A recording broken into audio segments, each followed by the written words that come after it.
নমস্কার, আমি ঈশিতা মণ্ডল। আজ সবাইকে জানাই স্বাধীনতা দিবসের আন্তরিক অভিনন্দন।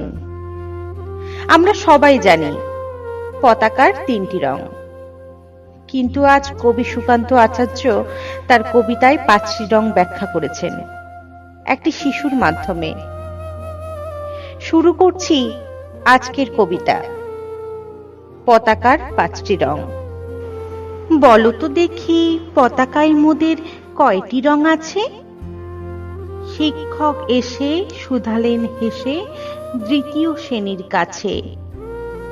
একসাথে মিলে সব ছেলে বলে চিৎকার করে জোরে, তিনটি বর্ণ রয়েছে রাঙানো জাতীয় পতাকা জুড়ে। শ্রেণীর পিছনে বেঞ্চের কোণে শিশু ছিল এক বসে। পতাকার মাঝে পাঁচটি রং আছে, বলল সে মৃদু ভাষে। কথা তার শুনে বাকি শিশুগণে হেসে খায় লুটোপুটি।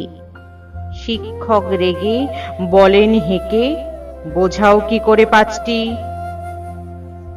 মাথা নিচু করে ভয়ার্ত স্বরে সরল শিশুটি বলে, ওপরে কেরুয়া, মাঝখানে সাদা, সবুজ আছে তার তলে, আর আছে আঁকা গোলাকার চাকা, নীল রং আছে এতে।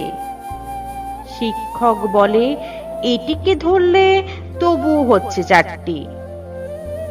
অবোধ শিশুটি বলল তখন, রং আছে আর এক, লাল লাল ছোপ, দাগ দেখা যায় ওই পতাকার মাঝে। বাবাকে যখন আনলে ওরা কফিনের ঢাকা খুলে, জড়ানো রয়েছে দেহখানা তার পতাকার ফুলে। রক্তের দাগে ছিল লাল লাল ছোপ ওই পতাকার মাঝে। এই নিয়ে মোট হলো পাঁচটি, এবার তো ঠিক আছে? সরল শিশুটির জবাবখানি কাঁপিয়ে দিল বুক। অশ্রু এলো নয়ন ভরে, শুকনো হলো মুখ। আজও যারা দেশের জন্য করছে বলিদান, স্বাধীনতার শহীদ সম তাদের অমর প্রাণ। হয়েছে স্বাধীন, পেরিয়ে গেছে ৭০টি বছর। দেশ বাঁচাতে যাচ্ছে যে প্রাণ, রাখছে কি তার খবর?